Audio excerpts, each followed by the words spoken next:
Canada's main deadline to file taxes has already passed, but today marks tax day in the US. And one thing this time of year always brings is stress and anxiety about dealing with finances. And it doesn't help that both Americans and Canadians are living in a consumer society where we're surrounded by advertising and marketing ploys, hyping up the latest thing and convincing folks to spend their hard earned paychecks when that money could perhaps be put to better use. Joining us now is Rick Wood, Vice President of Client and Advisor Success at Caldwell Securities Limited. Rick, welcome back to Farm Daily. Thank you, Julie. Great to be back. The media, marketing, and advertising plays a big role in creating a frenzy for the newest and latest products and services. Do you see the same thing in financial services?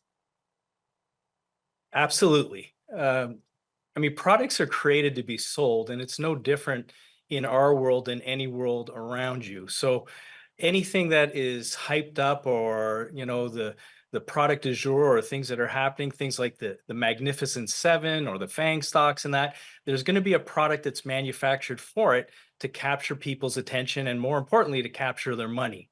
I guess as an advisor, it's also a double-edged sword because people get excited about buying things, but it doesn't necessarily mean that the product they're buying is right for them. So we've heard of buying for needs or wants, and a lot of people end up buying for something they want, but not necessarily what they need.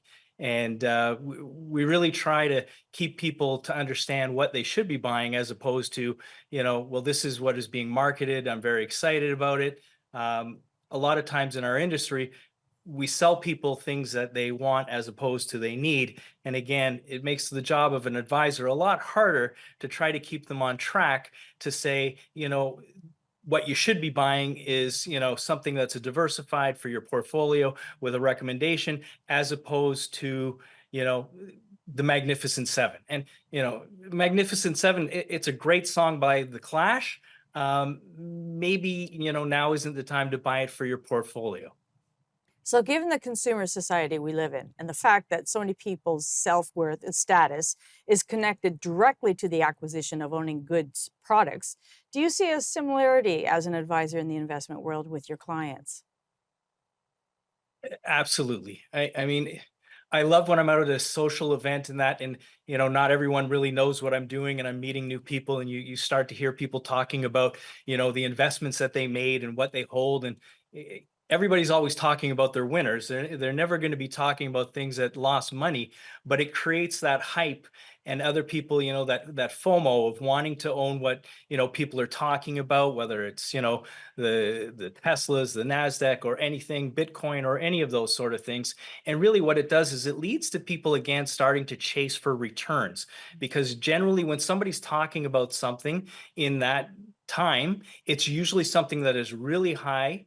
The market has already captured a lot of the value in it, but that's the ones that they're talking about, and other people will go out towards buying it. And the crazy thing in our world of investments is we love to buy things when they're at the 52-week high or when they're really overpriced. And I give it my ice cream theory. So if you were buying ice cream and you had your favorite ice cream and it was a premium ice cream, but it would cost you $5 for a little thing of ice cream, you might, indulge once a month to pay for that ice cream. If you see the ice cream go on sale and it's 2 for $5, then you're going to buy more. But in the markets as an investor, we don't want to buy anything that is dropped half price. That would be the last thing that we want to do. We want to buy the ice cream, when it's $25 and that. So there is a disconnect, and I don't necessarily understand it. Warren Buffett says best, be fearful when others are greedy and greedy when others are fearful. But it is very hard to try to get clients and investors to look at things where if we value it and there is good value, we want to buy it when it's on sale, not when it's at a premium. And some folks believe that consumerism can lead to a materialistic society that neglects values when people begin to define and judge others by what they own. Do you feel that consumerism is a bad thing in our society? We have 30 seconds. Well, absolutely not. I would not be here saying that, consumerism really is a product of a capitalist society.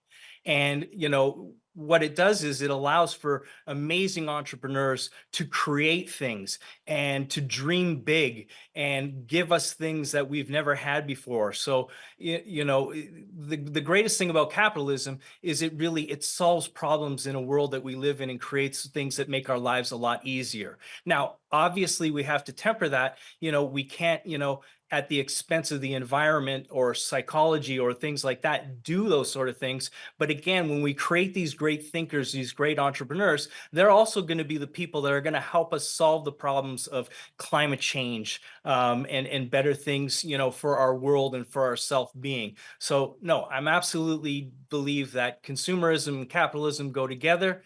Obviously, things can go too far one way or the other, but really it's what moves the world and what advances us and gives us a better life. Thank you so much for your time. Thank you. My pleasure.